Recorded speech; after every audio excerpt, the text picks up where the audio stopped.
इसी चिड़ ने आपके उलमा को नफरत दिलाया है, आपके उलमा को इस जमीन इस धरती से नफरती बनाकर इनको इलाका छोड़ने पर मजबूर किया है। क्या इस चौरा सौरागाछी, क्या ये सालमारी या आजमनगर या पूरे इलाके में उलमा की क्या कमी है? क्या गुजरात जाइए तो वहां के मदरसों में इसी कटियार के मौलवी।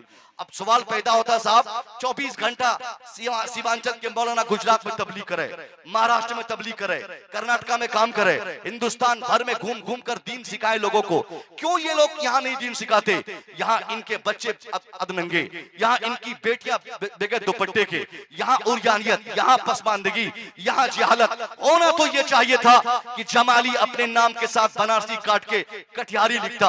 होना तो ये चाहिए था कि हिंदुस्तान के दूसरे प्रांत में जाकर सीमांचल के उलमा जो खिदमत कर रहे हैं ये त्याग देते, खैराबाद कहते गुजरात को, गुजराती बाबा आप अपने यहाँ के मौलवियों से काम चलाइए, मुझे काम करना है सीमांचल पर, मुझे काम करना अपने इलाके की जहालत पर, मुझे काम करना अपने इलाके में हया पर, मुझे काम करना अपने इलाके में पसमानदगी पर, मुझे काम करना अपने इलाके पर इल्म पर। ये होना चाहिए था, मगर इसके बावजूद यहाँ के हमारे उलमा डर के मारे, खौफ के मारे इस धरती को अभी नहीं बल्कि 15 साल की उम्र से इन्होंने आजमनगर छोड़ा, सालमारी छोड़ा, पूर्णिया छोड़ा, कटिहार छोड़ा, सीमांचल छोड़ा, बिहार छोड़ा, तब गुजरात में जाके बसे। आज इनकी मजबूरी है इस बात पर, ये जानते हैं कि इनको बुखारी पढ़ाना आती है, इनको साफ अंग्रेजी में तकरीर आती है, इनकी शानदार तकरीर, इनके खिताब से पूरे हिंदुस्तान के लोग बहुत मोहब्बत इनसे करते हैं। मगर सारी बातों के एतराफ के बाद भी ये इन बातों को जानते हैं कि ये सालमारी वाले इनको कभी इज्जत की कुर्सी तक नहीं देने वाले, ये बिहार वाले, ये सीमांचल वाले कभी मोहब्बत से इनको सलाम नहीं करते। इसलिए हमारी जमात का वो बच्चा जो 15 साल की उम्र में सालमारी रेलवे स्टेशन पे ट्रेन पे बैठकर उत्तर प्रदेश के किसी मदरसे में दाखिले के लिए सफर किया था, अपनी माँ की मोहब्बतों को 15 साल में त्याग देने वाला बेटा, 15 साल में बाप माँ समाज इलाके की मोहब्बतों को खैराबाद कहने वाला, एक आगे का मुस्तकबिल का हाफिज कुरान, जब सालमारी आजमनगर बारसोई को छोड़कर कोई उत्तर प्रदेश में, कोई साहब भोपाल में, कोई राजस्थान में जाकर हाफिज बना, आलिम बना, मुफ्ती बना, मुहद्दिस बना, अब उनकी हिम्मत काम नहीं करती कि हाफिज बनने के बाद दोबारा आजमनगर में, दोबारा सालमारी में, दोबारा साहब इस सीमांचल में जाकर वो खिदमत करे, क्योंकि यहाँ के लोग तो उनको कभी घास नहीं डालेंगे, यहाँ के लोग कभी इज्जत की निगाहों पे नहीं बैठाएंगे, यहाँ के लोगों को तो साहब पता नहीं कौन से नशे में ये पड़े हैं। यहाँ की मिट्टी ने उलमा की तौहीन की है, इस सरजमीन ने हमेशा उलमा की रूहों को ठेस पहुंचाया है। यहाँ आलिमों की कदर नहीं, इसलिए सालमारी का मौलवी गुजरात में पढ़ाता है। यहाँ आलिमों की कदर नहीं, इसलिए यहाँ सीमांचल के आलिम मुंबई में जाकर वहां पर मजबूरन उसको 10,000 रुपया महीने में सेठ की धमकी चमकी सहकर खिदमत दीन करनी पड़ती है। आज भी उम्मीद ये की जाती है कि अगर ये सीमांचल, ये पूर्णिया, कटिहार, किशनगंज के अवामुन्नास सारे हम सुन्नी मुसलमान मिलकर अपने उलमा को उनकी हैसियत, उनकी कदर के मुताबिक उनको मकाम देने की अगर हमने कोशिश की, खुदा की कसम ये पसमानदगी हमारे अंदर है ये दूर होगी, ये जहालत हमारी दूर होगी, ये खुरफात से हम बात आएंगे। क्यों? क्योंकि जिस जो इलाका उलमा का इलाका जिसे कहा जाता है, जिस सीमांचल को उलमा की जमीन कही जाती है, जिस सीमांचल में हर दूसरा घर किसी हाफिज कुरान का, हर 5वां घर किसी आलिम दीन का, हर 10वां घर किसी पीरे तरीकत का, यानी जिस सीमांचल को अल्लाह ने बेपनाह उल्म फुनून से नवाजा, इस सीमांचल में आज इतनी जहालत कि यहाँ के लड़कों को, बेशतर लड़कों को नमाज पढ़ने का शौर नहीं, दीनदारी की समझ नहीं, न दीन पता, न दुनिया का इल्म, न आखिरत की फिक्र, न दुनिया की खबर, कुछ भी अगर आप सीमांचल में नहीं तो इसकी वजह सिर्फ आप है कि आपने अपने यहाँ के मुबल्लिगीन को रोंदा है, यहाँ के मुबल्लिगीन को आपने तरजीह नहीं दी, यहाँ हमेशा आपने उलमा को शलील किया, न शायरी समझ में आई, न कोई खतीब का खिताब समझ में आया, न किसी पीर की तरीकत का एहसास आपको हुआ।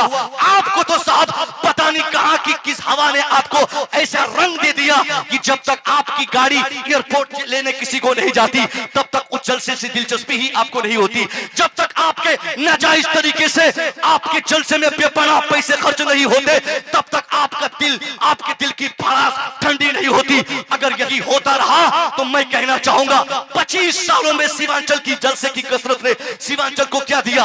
आज भी जलसे में लड़के बगैर टोपी के आए हैं, आज भी जलसों में बेटियां लिपस्टिक लगा के घूमती है, आज भी हमारी बेटियां मार्केटों में नजर आती है, आज भी हमारे यहाँ मस्जिदों में नमाजों की तादाद नहीं। मतलब क्या है, जिस सीमांचल को पूरी दुनिया जलसे के नाम से जानती है, हिंदुस्तान का कोई खतीब बताइए जिनको सीमांचल आने की चाह ना हो। नारे तकबीर। हज़रात गिरामी, बहुत उम्दा गुफ्तगू हजरत मुसव्विर रजा साहब की हो रही है। पूरा मजमा हाथों से उठा के इस्तकबाल कीजिए। नारे तकबीर, नारे रिसालत, हजरत अल्लामा मुसव्विर रजा साहब क़िबला मिसबाही। नारे तकबीर, फैजाने सरकार कुतुबुल मशाइख।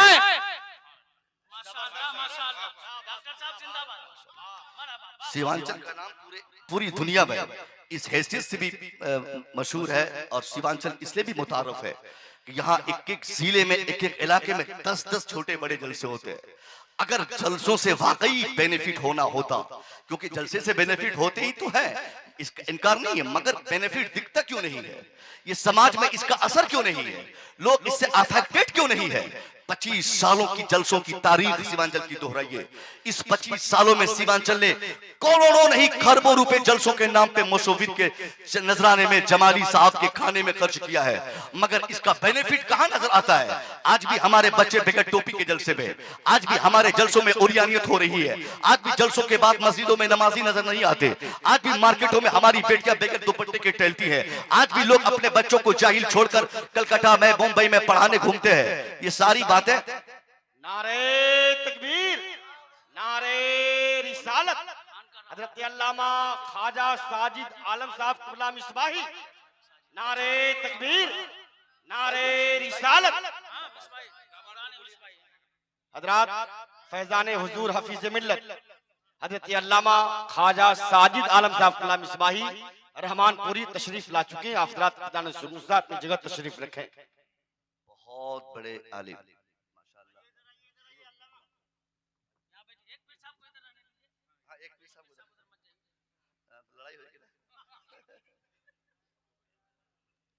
बहुत बड़े आलिम, बहुत बड़े पीर, बड़ी खानका के जिम्मेदार साहिब सज्जादा हज़रत अल्लामा साजिद रज़ा साहब क़िबला मिसबाही तशरीफ फरमा है। आप लोग इनको भी नहीं पहचान सकते। आपने तो सिर्फ यही सोचा होगा कि रहमानपुर तकिया शरीफ, रहमानपुर खानका के पीर साहब है, बस इतनी सारी बातें मालूम है। ना आपको इनकी तहरीर का इल्म, ना इनके एजुकेशन का, ना इनके नॉलेज का, न इनके मुताले का आपको इतराफ है। हमने साहब अखबारात, रिसाला वगैरह में जो हमने रसाइल में जो इनको पढ़े हैं, मैं तो पहली बार इनको देख रहा हूँ। बड़े हजरत से मेरी मुलाकात होती रहती, मगर मैं नाम सुनता था। मैं जब इनकी तहरीर पढ़ा ना, बेसाख्ता में मचल गया कि सीमांचल को अल्लाह ने कौन सी दौलतों से सरफराज नहीं किया है। यहाँ साहब झोपड़पट्टी में भी लाल मिल जाते हैं, अल्लाह की कसम, ये सीमांचल है। मगर मैं कहना क्या चाहता हूँ कि जलसों की तौहीन आप लोगों ने 25 सालों से जो की है, ये कभी आप माफ नहीं किए जाएंगे। कल मैदान मैशर में ऐसे जलसे कराने वाले, जिनको जलसा का सिर्फ इंटरटेनमेंट, मनोरंजन और मनोरंजन का साधन, जलसे को जिन लोगों ने समझा चीखने, चिल्लाने, कहा लगाने, हंसी मजाक करने, मनोरंजन करने का जिन्होंने माध्यम जलसे को बनाया, कल डंडे पड़ेंगे मैदान मैशर में अल्लाह और उसके रसूल के सामने। वो आदमी रुसवा होगा जो मुस्तफा की महफिलों की इज्जतों को तार तार किया है। 25 सालों में जलसा ने आपको क्या दिया और उस जलसों से आपने क्या हासिल किया। 25 साल पहले के जलसों की तारीख बताती है। जब खानका रशीदिया के कोई शेख बैलगाड़ी पर सवार होकर आते तो जिस गांव से गुजरते उस गांव के लोग मुसलमान हो जाया करते थे। उनको स्टेज पे आकर पगड़ी जुब्बा लगाने की हाजत नहीं होती, वो पंता भात खाकर भी दुआ करते तो अल्लाह उनकी दुआ हमारे हक में कबूल फरमाता। कोई शेख बरेली शरीफ से आता, उनकी आमद की वजह से पूरा माशरा चेंज हो जाता। कोई शेख मखदूम समना की बारगाह से हमारे समाज में आते तो उनकी आमद की बुनियाद पर ही उस समाज की हालत और सूरत अल्लाह बदल देता। मगर यहाँ 10-10 दिन पीर रहते, यहाँ 25-25 दिन शायर रहते, यहाँ 1-1 महीना होटलों को बुक करके खतीब रहते। यानी इस सीमांचल को लोगों ने हॉब बनाया, इस सीमांचल को लोगों ने साहब मार्केट बनाया। इस सीमांचल के होटलों को हमने बुक करके महीनों तक से चुके जलसे लगातार होंगे। क्यों हम अपना घर जाएंगे? आज सलमारी में रहेंगे, कल बारसोई में, परसों किशनगंज में, तरसों पूर्णिया में, तो घर तो जाना है नहीं, चलो किशनगंज या पूर्णिया का कोई एक होटल 1 महीना के लिए बुक करो। मगर इतनी मेहनत करने के बाद, इतने जलसे के बाद भी आज हम नाकाम है कि हमारी एक बेटी भी हमारी बातों पे नहीं। आज हम नाकाम है कि हमारी मस्जिदों से अजान की आवाजें आती मगर मस्जिदें हमारी खाली है। आज हमारी महफिलों में हम कहना चाहते हैं कितने एजुकेशन पे गुफ्तगू हुई, फिर भी जहालत सबसे ज्यादा इसी सीमांचल में, पसमानदगी सबसे ज्यादा इसी सीमांचल में, खुराफात सबसे ज्यादा इसी सीमांचल में, बदतमीजी सबसे ज्यादा इसी सीमांचल में। क्या मतलब, अगर जलसा आपको फायदा देता और जलसा आप फायदा के लिए करते तो आज हिंदुस्तान में सबसे ज्यादा तालीम पर काम इसी सीमांचल पे होता। अगर जलसों से फायदा होता तो जामिया अशरफिया मुबारकपुर आजमगढ़ में नहीं, ये साहब कटिहार जिला में होता। अगर जलसों से बेनिफिट होता तो जामियातुर रजा बरेली शरीफ में नहीं, इसी सीमांचल में होता। मगर सारा काम बाहर हो रहा है, सारी तहरीक बाहर चल रही है। हमने क्या किया सीमांचल में? हमने उलमा की खिदमत को की तौहीन की, हमने सिर्फ चीखा चिल्लाया, हमने सिर्फ मनोरंजन का साधन जलसे को समझा। अगर ऐसे ही हालत रही, ऐसा ही माहौल रहा, ऐसे ही व्यवहार हमारे रहे तो हमारी मौत आएगी इसी सीमांचल में।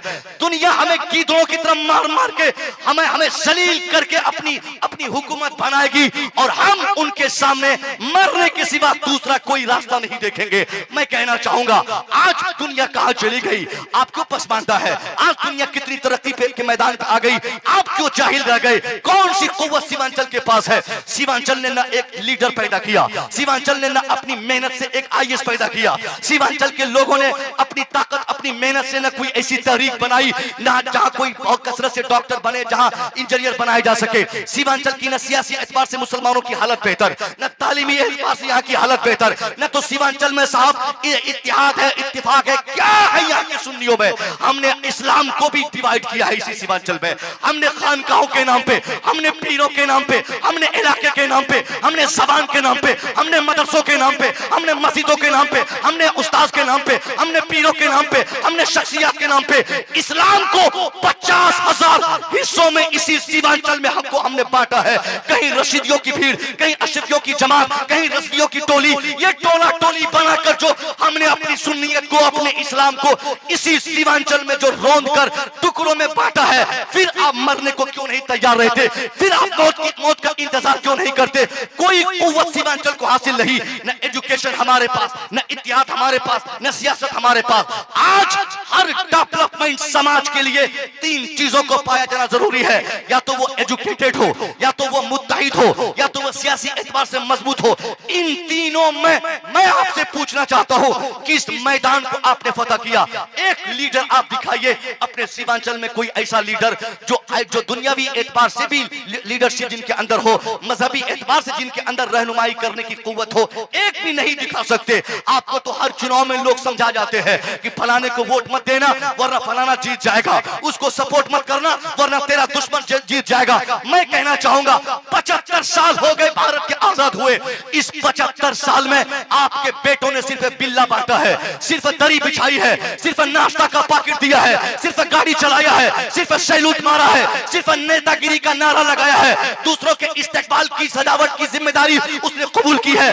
बाकी एक अच्छा लीडर आप अपने सीमांचल में नहीं दिखा सकते। क्यों? क्योंकि आपने सियासत को भी हराम समझा, आपने इत्तेहाद को भी हराम समझा, आपने एजुकेशन को भी हराम समझा। अब जस का तस ये सीमांचल क्या मरता न तो करता क्या। अब हालत हमारी ये हो गई कि पूरे हिंदुस्तान में ये मशहूर है कि जहालत के साथ साथ गरीबी इसी धरती पर है, इसी धरती पर जिल्लत और रुसवाई है। इसी सीमांचल के लोगों में ऐसी गुर्बत कि आज 80% लोगों के पास पक्के का बासाख्ता अपना मकान नहीं है। अगर है तो कभी डर है डूबने का, कभी डर है मकान गिरने का, कभी डर है मकान को पानी के साथ बह जाने का। कहां आप खो गए? क्यों नहीं आपने इन 3 चीजों का इंतजाम किया?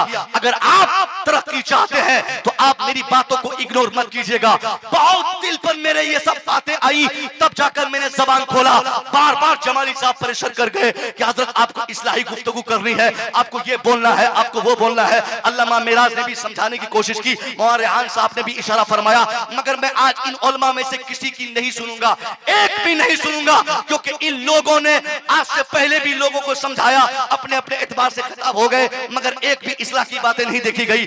सबसे पहला पैगाम इस असीमुशान जलसे से मेरा यह है कि आप सबसे पहले अपने समाज को मुत्तहिद कर ले। सबसे पहले आप यूनिटी का माहौल अपने अपने इलाके में बना ले। रशीदी हो उसको गले लगाए, अशरफी हो उनको भी दस्तरखान दे। अगर आपके यहाँ रस्वी हो तो वो भी आपके लिए मुहज्जब है, वो भी मोहतरम है। कोई तफरीक न हो। खान का अलग होने से अगर हम इस्लाम हमेशा अलग करते रहे तो साहब नतीजा क्या निकलेगा? हम खानका की वजह से अपनी अपनी शख्सियतों को आगे कर देंगे और हमारे समाज में हमारा इस्लाम ही पीछे चला जाएगा, जैसा कि जा रहा है। इस्लाम बाद में शख्सियत को हमने पहले कर दिया, इस्लाम सुन्नियत बाद में हमने पीर को पहले कर दिया।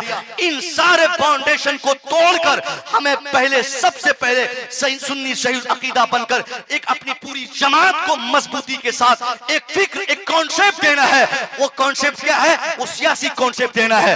अपने लोगों को बताना है कि सियासत गलत नहीं, अपने उलमा को सियासी मैदान में कूदने का, इनको लाने का हमको चांस देना है, इनको बरआंगेज़ करना है। हजरत आप कब तक इमाम बनिएगा, कब तक नमाज पढ़ाइएगा? कभी आप विधायकी लड़के देखिए, कभी आप मुखियाई में फाइट कीजिए, कभी आप सरपंच बनिए। जब तक मैं कहता हूं साहिब ईमान हमारी जमात के, वो साहिब ईमान सियासी मैदान में छलांग नहीं मारे, जब तक ये विधायक न बने, जब तक इनको हम मंत्री नहीं बना दें, जब तक ये IAS IPS बड़ी बड़ी डिग्रियों को हासिल न करें, तब तक ये हालत जो हमारी है इसमें तब्दीली नहीं आएगी, तब तक बदलाव नहीं आएगा। मगर ये सीमांचल के लोग अगर एक मौलवी साहब मुखिया के इलेक्शन को फाइट करने लगे तो 50 लोग गालियां देंगे।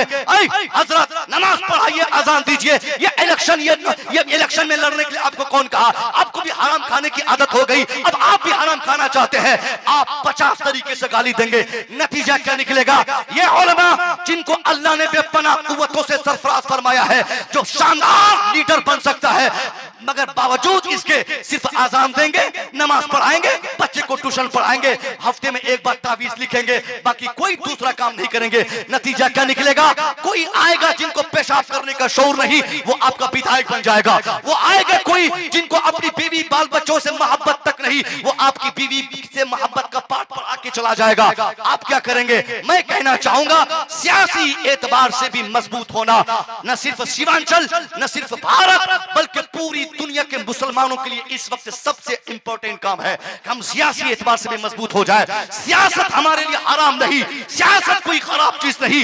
पॉलिटिक्स पढ़ना, पॉलिटिक्स करना, पॉलिटिक्स जानना, पॉलिटिक्स से लोगों को मनाना, ये गलत नहीं। अगर गलत होता तो इस्लाम के पैगंबर मोहम्मद अरबी की तारीख हमें बताती है। आपने अपनी जिंदगी में सिर्फ 23 साल में जो सियासत करके दुनिया को दिखाया था, आज वही सियासी नजरियात पूरी दुनिया के लिए जरूरत का सामान बना हुआ है। मुस्तफा करीम ने क्या किया था? सिर्फ 23 साल में, 23 साल से पहले 40 साल तक आपने जिस समाज में आपने एक नॉर्मल वे में आपने जिंदगी गुजारी, उस समाज में आपने किसी को बताया तक नहीं कि मैं कौन हूं, मेरी आमद का मकसद क्या है, मैं क्यों आया हूं, अल्लाह ने मुझे क्यों भेजा है, मेरी पैदाइश का, मेरी बेसत का अल्लाह का मकसद क्या है।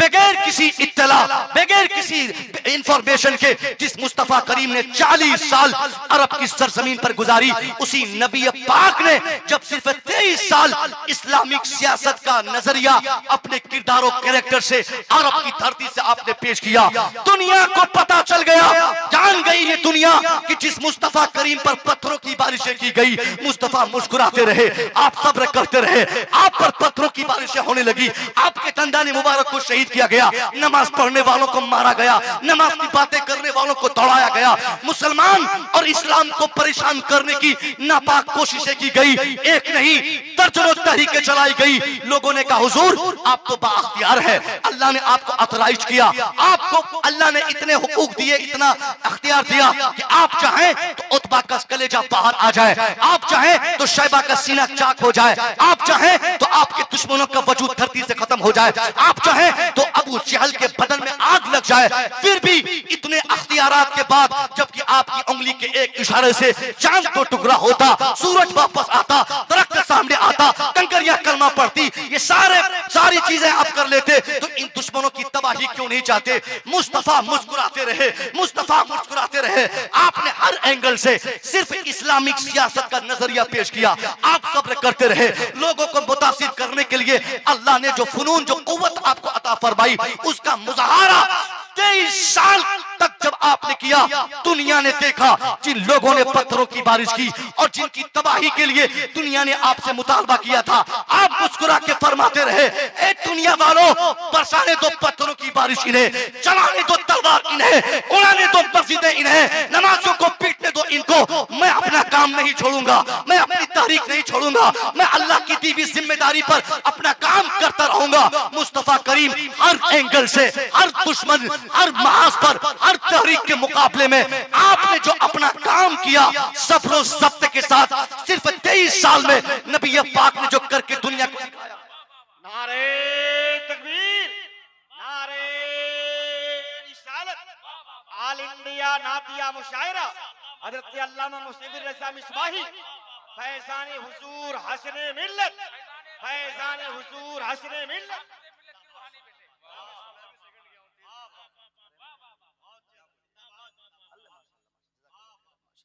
ये तो पहली बार देख रहा हूँ कि खतीब को भी पैसे मिल रहे हैं। आपने तकरीर सुन ली, ये बहुत बड़ी बात है।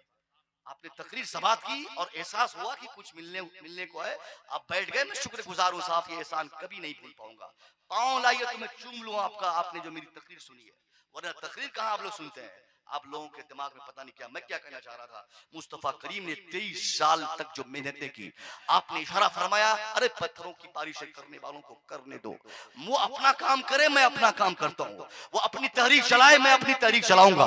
उनमें तब्दीली आएगी, उनमें बदलाव आएगा, उनमें चेंजिंग आएगी। मुस्तफा करीम ने निगाहे नबूवत से देखा और इरशाद फरमाया, ए दुनिया वालों, मैं कभी किसी दुश्मन की तबाही के लिए अल्लाह से मुतालबा नहीं करूंगा। मैं कभी किसी दुश्मन को उनके पत्थर के जवाब में पत्थर नहीं बरसाऊंगा। मैं उनको अपनी हालत पे छोड़ूंगा और मैं अपना काम करूंगा। यकीनन उसमें उनमें बदलाव आएगा, उनमें चेंजिंग आएगी। मुस्तफा करीम ने जो कहा था, दुनिया ने वो मुलाहाजा किया कि उसी नबी पाक की जिंदगी में जिन लोगों ने ईंट और पत्थरों की बारिशें की थी, उनमें ऐसी चेंजिंग आई, ऐसा बदलाव आया, ऐसी तब्दीली आई कि पत्थरों की बारिशें करने वाले उसी मुस्तफा की जिंदगी पाक में पत्थरों की जगह पर दुरूदों की बारिशें करने लगे। जिन लोगों ने नमाज रोकने की कोशिश की थी, वही लोग मुस्तफा की जिंदगी में अपने को बदल कर उसी नमाज को पढ़ना अपने लिए जरूरी करार दिया था। ये तब्दीली, ये बदलाव किस दुनिया पर? वही इस्लामिक कॉन्सेप्ट, इस्लामिक पॉलिटिक्स को दुनिया के सामने पेश करने की वजह से आप भी अगर ऐसा करें, सब्र के साथ, तहम्मुल के साथ अपना काम ईमानदारी से करना, ये सबसे बड़ा मिशन है। ये नहीं देखना कि कौन उंगली करता है, ये नहीं गौर करना कि कौन पत्थर बरसाता है, ये नहीं देखना कि कौन मेरा दुश्मन है, ये नहीं गौर करना कि कितने लोग मेरे मुखालिफ है। मुखालिफिन की गिनती करने वाला अपनी जिंदगी में कभी कामयाब नहीं होता। जिन लोगों की तवज्जो उनके दुश्मनों पर ज्यादा और अपने काम पर कम रहता है, वो लोग कम ही तरक्की करते हैं। और जिन लोगों की तवज्जो ज्यादा इस बात पर रहती कि मुझे अपना काम करना है, दुश्मन चाहे कुछ भी करे, मेरी तहरीक आगे बढ़नी चाहिए, दुश्मन कितनों गाली बोले, मेरा काम आगे बढ़ना चाहिए, वो लोग हर जमाने में कामयाब रहे। दो चार के मरने और पीटने से हमारा समाज कमजोर नहीं होता। मगर मैं कहना चाहूंगा, आपको सियासी एतबार से भी मजबूती लानी है। हर मुसलमान को यह शऊर होना चाहिए कि उनका कीमती वोट कहां पड़े, उनके समाज में कोई लीडर पैदा हो, वो मुत्तहिद होकर। फिर तीसरा काम हमें क्या करना होगा? तीसरा काम हमें अपने एजुकेशन के डेवलप है, हमें तालीमी फरोग में अपना काम करना है, हमें तालीम के फरोग में काम करना है। एजुकेशन के डिपार्टमेंट में मुसलमान सीमांचल के जो आज जाहिल है, आज हमारे बच्चे दिल्ली, पंजाब, मुंबई में कौन से स्टेट में साहब आपके बच्चे चूड़ी फैक्ट्री से लेकर जूता फैक्ट्री तक, जूता फैक्ट्री से लेकर कपड़ा फैक्ट्री तक, हर जगह साहब, यहाँ तक के टॉयलेट साफ करने से लेकर साहब बड़े बड़े सेठों की गाड़ी चलाने तक। कहाँ के हो? मैं पूर्णिया का हूँ। कहाँ का हो? मैं सीमांचल में कटिहार का हूँ। आज भी सीमांचल एक्सप्रेस आप पकड़ देख लिया, पूर्णिया से चलती है, जो वही क्या बोलते हैं कि जोगबनी चलती है, उसको पकड़ लीजिए आप साहब। क्या बोलते हैं कि किसी भी ट्रेन को कटिहार में जाके देख लीजिए, चाहे वो नॉर्थ ईस्ट हो, चाहे वो महानंदा हो, दिल्ली जाने वाली सारी ट्रेनें हमारे बच्चों से फुल रहती है। उधर से महानंदा खाली आएंगी, कटिहार आते आते आपको पांव रखने की जगह नहीं मिलेगी। वो कौन लोग कमाने जाते हैं? जिनका ताल्लुक हमारे सीमांचल से है, कमाना गलत नहीं है, मगर मैं कहना चाहता हूं जिनके कांधे पर आज उसका बाप बेग देकर मुंबई भेजता है, दिल्ली भेजता है 10,000 कमाने के लिए, उनका बेटा आने वाले 25 साल तक वही 10,000 कमाएगा। वो सिर्फ कमा कर रोटी का इंतजाम कर सकता है। अगर दायमी तरक्की चाहिए तो अपने बेटे को मानंदा ट्रेन पे बिठाने से पहले, बेग पकड़ाने से पहले, उनको घर से बाहर करने से पहले यह समझाना जरूरी होगा कि बेटा तुझे बाहर दिल्ली पंजाब जाकर कमाना नहीं है, तुझे एजुकेशन लेना है, तुझे तालीम लेनी है।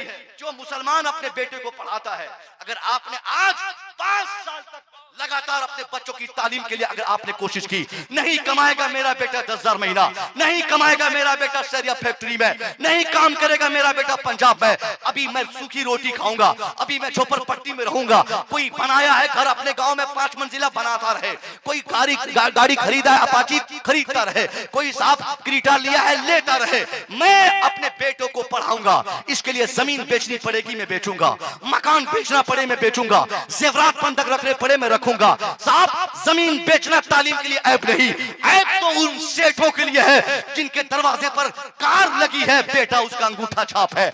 जिल्लत की बात और रुसवाई की बात, ऐप की बात तो उन पैसे वालों के लिए है जिनके पास स्कॉर्पियो कार है, उसका बेटा कलम भी घुमाना नहीं जानता, जिनके पास 100 बीघा जमीन यानी जमीन रखने वाला अगर उसका बेटा जाहिल है तो ये ऐप की बात है, मुखिया है उसका बेटा जाहिल है तो ऐप की बात है, जमींदार है बेटा जाहिल है तो ऐप की बात है, पैसे वाला है बेटा चाहिए तो ऐप की बात है। जमीन बेचकर बेटे को पढ़ाना कोई ऐप नहीं, मकान बेचकर बच्चे को पढ़ाना ऐप नहीं, झोपड़पट्टी में रहकर बेटों की तालीम की फिक्र करना ऐप नहीं, जेवरात बंधक रखना बच्चों की तालीम की फिक्र करना ये ऐप नहीं। इसलिए हाथ जोड़कर सीमांचल के भोले मुसलमानों से गुजारिश करूंगा, साहब और तो 4-5 साल आप नदी के किनारे गुजार लीजिए, और तो 4-5 साल डुबकी लगा लीजिए, और तो 4-5 साल आप झोपड़पट्टी में रहते गुजार लीजिए, जो कुछ है उसको बच्चों की तालीमात पे खर्च कीजिए, भेजिए मुंबई मगर तालीम के लिए, भेजिए दिल्ली मगर पढ़ाई के लिए, भेजिए यूपी मगर एजुकेशन के लिए, जाए बच्चे आपके कलकत्ता मगर पढ़ ले। जिस दिन आपने अपने बच्चों को बचपन से एजुकेशन की अहमियत दिलाई और तालीम को उनके लिए कंपलसरी समझा, अल्लाह की कसम 5-7 साल के बाद ऐसी तब्दीली आपके इलाके में आएगी जो झोपड़पट्टी आप अपने बच्चों के लिए आज छोड़ के जा रहे हैं, आप मर जाएंगे मगर कब्र से रूहानी तौर पर मुस्कुराकर आप मुलाहाजा करेंगे कि जिस बेटे के लिए आपने जमीन बेचकर उनको पढ़ाया था, वो बेटा झोपड़पट्टी में रहने के बाद भी बड़े बड़े महलों को खरीदने की बातें कर रहा है। नारे तकबीर, नारे रिसालत, ऑल इंडिया नादिया मुशायरा, नारे तकबीर।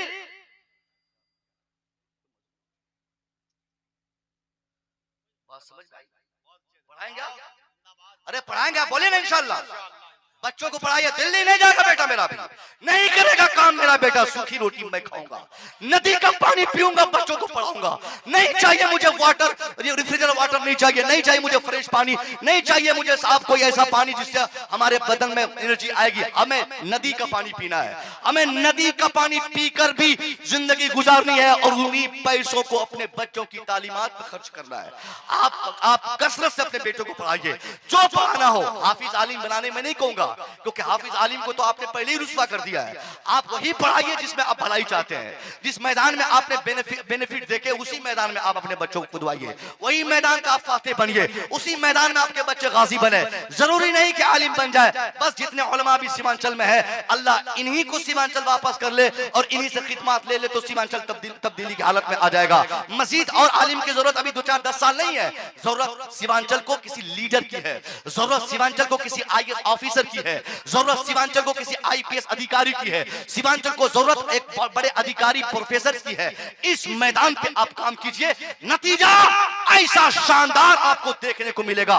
फिर याद कीजिएगा कि उर्स के मौके पर कव्वाल की जगह पर कोई मौलवी आकर मुझे पैगाम दिया था, उस मौलवी की बातों को मैं माना और आज दुनिया तो दुनिया, कब्र में भी मैं मुस्कुरा रहा हूं, आप कब्र में भी मुस्कुराएंगे आप अपने बच्चों की कामयाबी देखकर।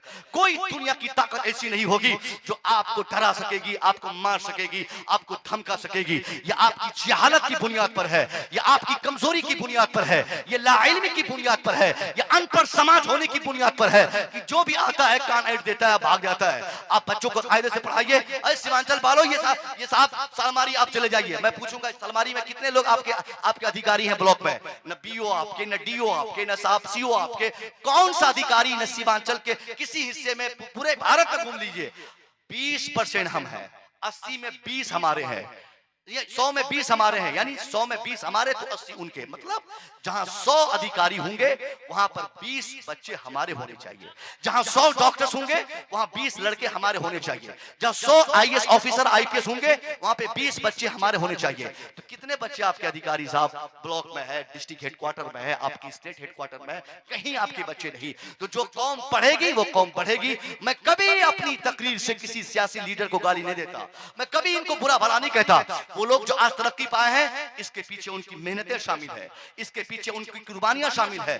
आसानी से भारत उनके हिस्सों में नहीं गए हैं, नहीं गया है। इस भारत को हासिल करने के लिए उन लोगों ने 40-50 सालों से मेहनतें की है।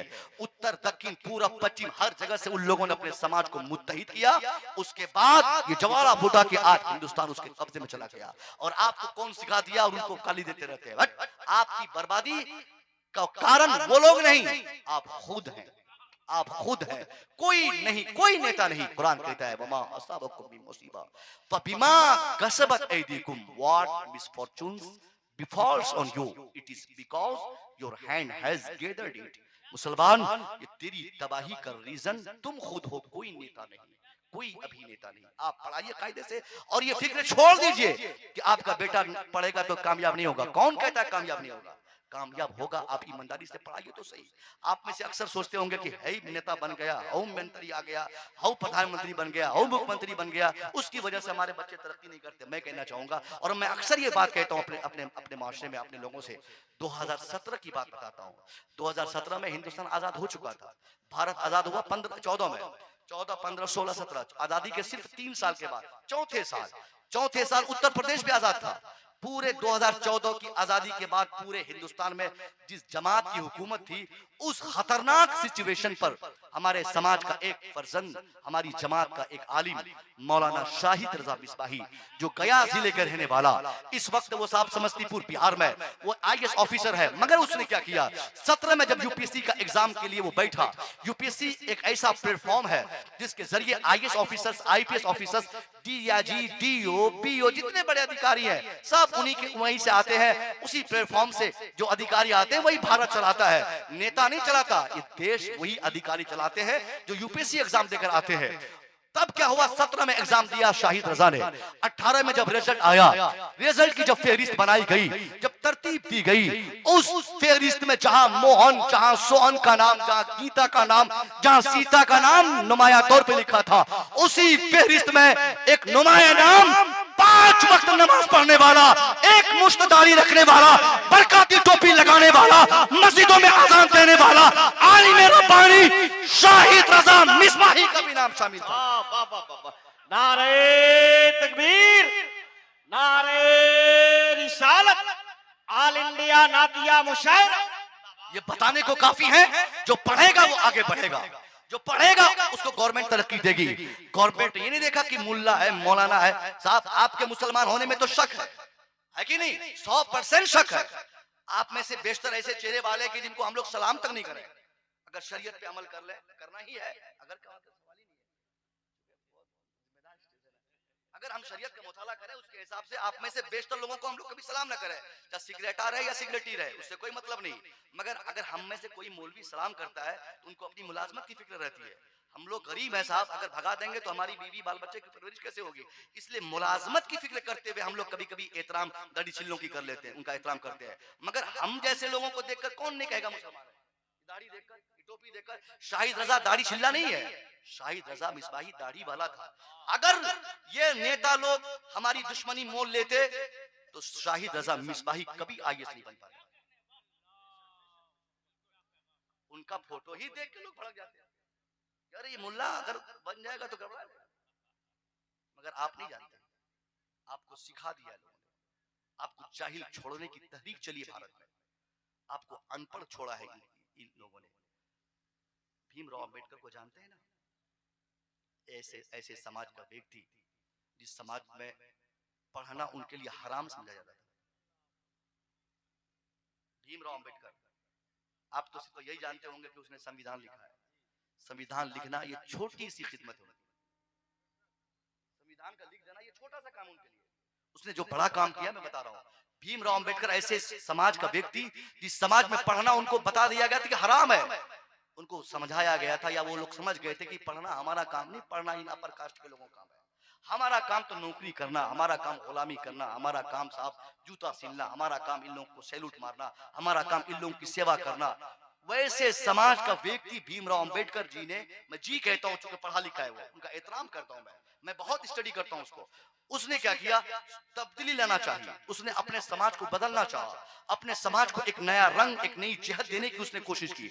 अब इसके लिए उसने क्या किया, अपने समाज, दलित समाज के लोगों को रामलीला नहीं बुलाया, उसने एहतजाज नहीं करवाया, उनसे प्रोटेस्ट की दावत उनको नहीं दी, बल्कि चुपके से अपना नाम बदलकर महाराष्ट्र के इस छोटे से स्कूल में वो अपना नाम लिखाया, वो पढ़ना शुरू किया और इस कदर मेहनत करके पढ़ना चाहा। उसने तब्दीली के लिए एजुकेशन को कंपल्सरी समझा, उसने बदलाव के लिए तालीम जरूरी जाना, उसने नाम पहचान बदलकर जब पढ़ना शुरू किया, महाराष्ट्र से वो अमेरिका तक तालीम पाया। इतनी मेहनत किया और ऐसी पुख्तगी आ गई कि 64 सब्जेक्ट पर उनको मास्टर की डिग्री दी गई। 64 सब्जेक्ट के साथ साथ 9 जबानों पर उनको मलका हासिल था बोलने पर। उसके बाद उसने साइंस पर पीएचडी की। तब जाकर दलित समाज का वो व्यक्ति भीमराव अंबेडकर जी, जिनकी इज्जत इस भारत में नहीं थी और आज पूरी दुनिया उसको सैल्यूट कर रही है। वजह सिर्फ एजुकेशन, सिर्फ तालीम। तालीम ऐसी चीज है साहब, बड़े बड़े बादशाह को जूता साफ करने पर मजबूर कर देती है। आप भी पढ़ाइए ना, गुर्बत ये आपकी मजबूरी नहीं है। मुसलमान कब अमीर था, आपकी तादाद कम है, ये भी आपकी मजबूरी नहीं है। मुसलमान कब ज्यादा था, आपकी सबसे ज्यादा सबसे बड़ी कमी चंद पैसों के लिए बच्चों को ट्रेन पकड़ाना, कलकत्ता भेजना कमाने के लिए। अरे कोई बना रहा है घर, बनाने दो ना यार। और घर क्या होता है, घर की कोई हैसियत नहीं, मकान की कोई हैसियत नहीं। 5 साल 10 साल बाद घर बनेगा, जमीन खरीदेंगे हम। पहले उन्हीं पैसों को अपने बच्चों की तालीम पे आप खर्च करो, इंशाअल्लाह तब्दीली आएगी। इतने बड़े बड़े शायर को बिठाकर आपका कीमती वक्त मैंने ले लिया, ये मेरी जुर्रत थी और मैं कुछ और ही बोलना था मुझे, मगर कुछ सिचुएशंस ऐसे थे। आइंदा ये सारी चीजों के साथ साथ एक और अगली चीज, तालीम और तरबियत। तरबियत जरूरी है कि नहीं? तालीम पर तो अभी लोग काम करने लगे हैं, मंटेश्वरी में, कॉलेज में, स्कूल में बच्चों को पढ़ा रहे हैं, 5-10 हजार रुपया महीना खर्च कर रहे हैं, ये सब चीजें हैं। मगर तरबियत की भी काफी कमी है। इस्लामिक तरबियत आप बच्चों को दें। आप इस तरबियत के लिए खुद अपने बच्चों का जामिन बने। आपके बच्चे पढ़े तो कैसे पढ़े। और ताज्जुब हमें इस बात पर है साहब, ये भी एक नया नुक्ता, एक नई बात, जो बाप अपने बेटे को डॉक्टर बना दे, जो बाप अपने बेटे को इंजीनियर बना दे, बाप अपनी कोशिश से उस बेटे को डॉक्टर और आईएएस आईपीएस बना दे, क्या वो अपने बेटे को नमाजी नहीं बना सकता? क्या वो बाप अपने बेटे को अच्छा नहीं बना सकता? क्या वो बाप अपने बेटे को सच्चा और नेक नहीं बना सकता? अगर नहीं बना पा रहा है तो गलती बच्चे में कम, बाप में ज्यादा है। गलती उस बच्चे में कम, उसके गार्जियन में ज्यादा है, क्योंकि गार्जियन सिर्फ पैसा देता है बेटे को पढ़ने के लिए, उनकी तरबियत की कभी फिक्र नहीं करता। और सिर्फ एजुकेशन से ही बदलाव नहीं होगा, एजुकेशन के साथ साथ बेहतर तरबियत की भी जरूरत है।